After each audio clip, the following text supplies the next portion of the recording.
저금리 시대가 저물고 있는데 정부에선 빠진다고 하고 전문가들은 관망세가 지속된다. 이런 이야기 하죠. 근데 말이 바뀌었죠. 언제부터 바뀌었냐? 1월 14일 금리 인상 때부터. 어떻게 바뀌었냐? 그 전에 뭐라고 그랬어요? 집값 빠진다 vs 올해도 오른다. 그런데 1월에 금리 인상 될 것은 거의 예견된 수준이었죠. 물가가 전혀 잡히지 않았고 미국에선 테이퍼링 강화하고 3월부터 금리 인상 들어간다고 했고 12월 연준회의를 보면 엄청나게 매파로 돌아섰죠. 그래서 우리나라는 1월에 선제적으로 금리를 올릴 수밖에 없는 상황이었다. 그래서 1월에 올릴 가능성을 대부분의 금리 관련해서 전문가들이 이야기했죠. 부동산 전문가들 빼고. 심지어는 증권가 같은 경우도 금리 인상하면은 오히려 부동산보다 타격 더 크게 입죠. 증권가에서도 그 뒤에는 안 올릴 수도 있고 그렇지만 1월에는 올릴 거다. 이 말이 계속 반복되고 있었죠. 그런데 금리 인상 전까지 그래도 올해는 오른다. 금리 관련 없다. 무조건 공급 부족 때문에 오르고 8월에 계약갱신 청구권 만료되니까 이것도 엄밀하게 말하면 9월이죠. 8월에는 계약갱신 청구권을 사용할 수가 없었죠. 7, 8월부터 계약갱신 청구권 만료되는 수요들로 인해서 전세가격 오를 거니까 올해도 오른다. 이런 식으로 말하던 사람이 금리 올라가니까 올해도 오른다는 사라지고 관망으로 말이 바뀌었죠. 아마 금리 한두 번 더 오르면 말이 싹 달라지겠죠. 거기다가 금리 인상될 거 예견되어 있고 더 안 올릴 거다 이런 의견들을 막 억지로 지금 조장하고 있었는데 저희 늘 말씀드렸지만 금리 2% 이상은 올라갈 거고 당연히 올해 얼마나 올리냐인데 적어도 1.75 이상은 올린다. 이렇게 말씀을 많이 드렸었죠. 왜냐? 미중 무역전쟁 터지기 이전에 1.75까지 올렸고 미국에서 굉장히 가파르게 올리고 있기 때문에 거의 분기별로 올릴 수밖에 없다. 그리고 지금 인플레이션이 심각한데 우리나라 같은 경우는 인플레이션 지표가 주거비 포함이 안 돼 있고 생활물가도 포함이 덜 돼 있기 때문에 인플레이션 지표가 타국에 비해서 굉장히 낮게 나와요. 그런데 그럼에도 불구하고 인플레이션 대비 실질 금리가 마이너스죠. 기준금리로 계산해 봤을 때. 그러니까 한참 더 올려야 되는데 뭔 소리를 하고 있냐. 작년에 뭐라 그러세요? 0.25%포인트 올려봤자 효과 없다. 0.25%포인트만 올리는 게 아니라 0.25%포인트씩 올리는 거죠. 한 번에 확 올리면은 경제가 확 무너질 수도 있으니까. 그런데 그걸 가지고 끊임없이 이야기하는데 올릴 때마다 말 바뀌고 있죠. 8월에 올렸을 때 뭐라 그랬어요? 0.25%포인트 올려봤자 효과 없다. 그리고 다음에 또 올렸을 때 뭐라 그랬어요? 대출 규제와 금리 인상으로 인한 일시적인 현상이고 올해는 오를 것이다. 그러더니 한 차례 더 올리니까 뭐라고 그래요? 관망세 지속. 말 바뀌고 있는 거 보이죠? 자, 그러면서 뭐라고 하느냐? 일부 지역 하락 전환되면 유지될 것 같지만 소폭 인상했다고. 지금 소폭 아니에요. 이따가 그래프 보실 거예요. 전체가 하락 전환하거나 하락세가 가속화되지는 않을 것이다. 서울 실거래가 지수 하락으로 바뀌었죠. 그 다음에 금리 부담이 늘겠지만 1주택 영끌러들은 버틸 것이다. 이 말이 제일 웃기죠. 최근 5년간 가장 높았던 기준금리인 1.75%를 적용해도 실수요자 시장에 미칠 영향은 한정적이다. 그리고 그분도 당장 시장에 큰 충격은 없을 것이다. 이런 이야기 하는데 그래 버틸 수 있을 수도 있죠. 버티는 사람들도 있고 못 버티는 사람들도 있어요. 그리고 금리 인상 요거 소폭 인상했다고 확 바뀌는 게 아니라 계속 인상하기 때문에 하락으로 바뀔 수 있다. 요 정도까지는 이해해 줄 수 있는 말이라고 봅시다. 이 말이 제일 기분 나쁘죠. 기준금리 1.75%가 안 됐으니까 실수요자들이 영향이 없다. 근데 주담대 금리를 보면 어때요? 자, 이번 정부에서 주담대 금리가 가장 높았던 시기가 2018년 5월입니다. 터질 때가 언제였어요? 2018년 11월이었죠. 3.2% 수준일 때.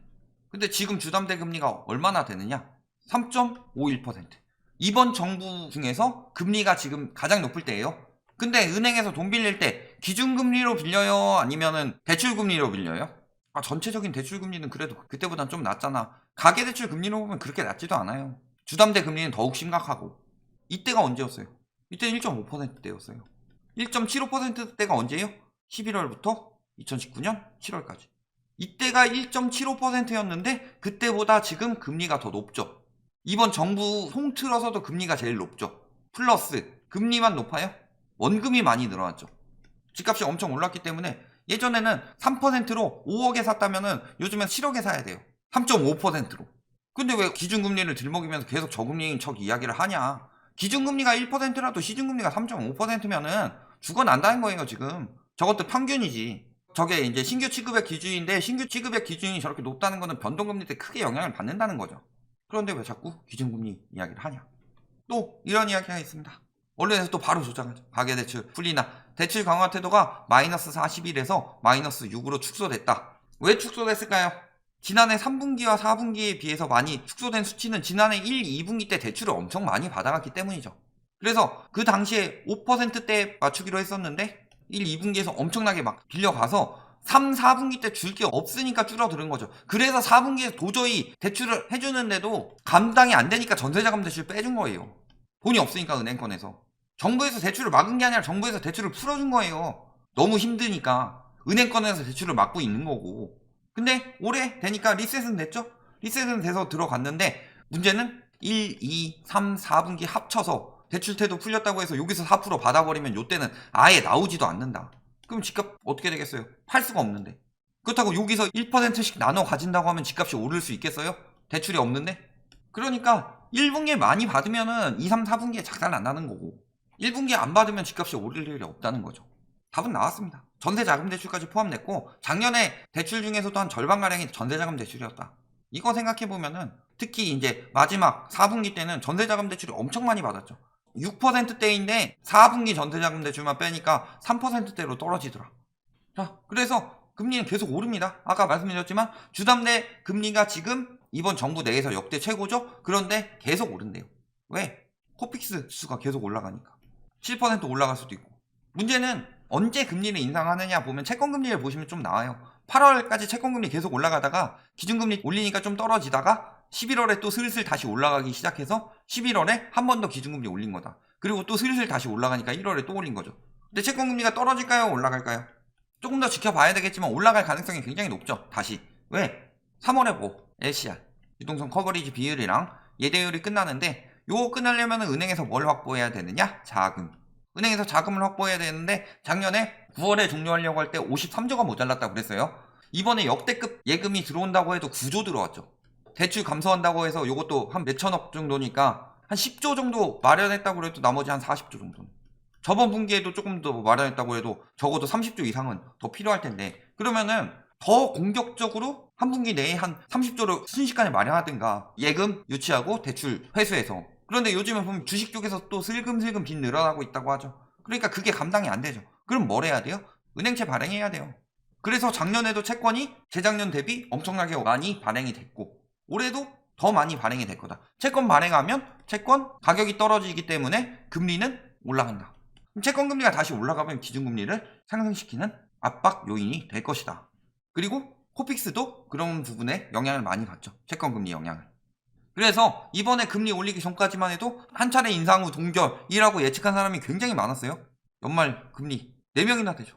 오히려 반대로 1.75까지 올린다는 사람 1명, 많아야 1.5가 대부분이었죠. 그런데 얼마 전에 이주열 총재가 기준금리 인상하자마자 하는 얘기가 1.5%도 긴축 아니다. 그럼 얼마는 돼야 긴축이에요? 1.75도 긴축이에요? 거기까지는 얘기를 삼가하겠다. 삼가하겠다는 이야기는 괜히 시장 불안을 주지 않기 위해서 하는 거지 거기 이상으로 보고 있다. 왜냐하면 그때 이야기한 것 중에 하나가 물가가 상당 기간 올라갈 것이고 실질 금리가 아직 낮은 수준이다. 이 이야기를 했죠. 그래서 긴축이 아니다 라고 했는데 실질 금리가 긴축 수순으로 들어가려면 물가보다 높아져야 되죠. 그런데 지금 기준금리가 1.25%로 되겠어요? 2%까지 올려야 실질 금리가 보합 정도나 그보다 더 올려야 실질 금리가 플러스가 되는 정도인데 그러니까 금리를 계속 올릴 수밖에 없는 거죠. 얘기는 하지 않았어도 1.75 이상은 기본으로 보고 있다. 그러니까 은행권에서도 뭐 하고 있는 거예요? 한국이 미국보다 선제적 금리 인상을 하고 있죠. 그 이유는 가계부채가 많이 쌓였기 때문이죠. 그런데 은행권에서는 한국 기준금리 인상보다 대출금리를 선제적 금리 인상하고 있죠. 그 이유가 뭐다? 가계부채 충격을 대비하기 위해서. 거기다 미국 지금 어때요? 40년 전 인플레 전쟁 대자뷰다 하면서 40년 만에 최고치를 기록했죠. 오일 쇼크 때 예전에 지금도 거의 뭐 오일 쇼크 수준이죠. 갑자기 뭐 한때는 마이너스까지 떨어졌던 유가가 물론 그거는 오바고 한 40달러대가 거의 저점이었죠. 그런데 지금 어때요? 엄청나게 올랐죠. 그래서 인플레이션 잡기 위해서 초고금리를 썼고 연 20%까지 기준금리가 올라갔다.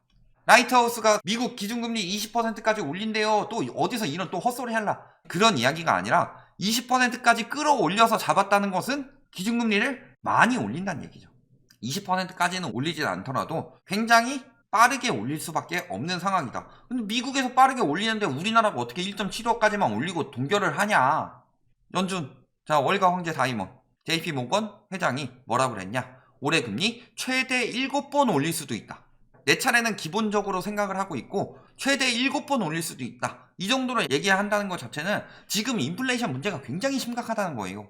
자, 금리 올리면 돈 빌린 사람들이 충격을 받죠. 반대로 차근차근 돈 예금한 사람들은 오히려 이득이죠. 여기서 추가로 물가가 올라가면 누가 피해를 봐요? 금리 올라가면 돈 빌린 사람들, 유동성 장세니까 유동성 파티 합세하고 파티하던 사람들만 피해를 보는데 물가가 올라가면은 다 같이 피해 와요. 그리고 그 다 같이 피해 보는 것 중에서 가장 심하게 피해를 보는 쪽이 서민이면 서민일수록 빈민이면 빈민일수록 더 크게 피해를 보게 될 테고, 그러면 양극화는 당연히 더 심해질 수밖에 없죠. 금리 낮추고 물가가 폭등하면은 양극화는 당연히 심해질 수밖에 없죠. 반대로 물가 낮추고 금리 올리면은 양극화는 줄어들어요. 그런데 지금 양극화 굉장히 심각하죠? 그리고 물가는 폭등했는데 다 회복됐죠. 다른 것들. 그러면 이제는 뭐 해야 돼요? 당연히 금리 올려야죠. 그러니까 처음에 파월이 오래 안 갈 것, 그러다가 이제 막 오래 간다고 하고 연준 의원들도 매파로 싹 간 이유가 뭐예요? 금리 엄청나게 올리려고. 양적 긴축도 들어가고. 심지어 3월에는 빌 에크만이라는 사람은 B컷 해야지 신뢰 회복한다. 50bp는 0.5%포인트 올리는 거죠. 자, 우리나라 0.25%포인트씩 올리고 있는데 미국은 금리 인상이 늦었으니까 3월에 0.5%에 올려야 된다.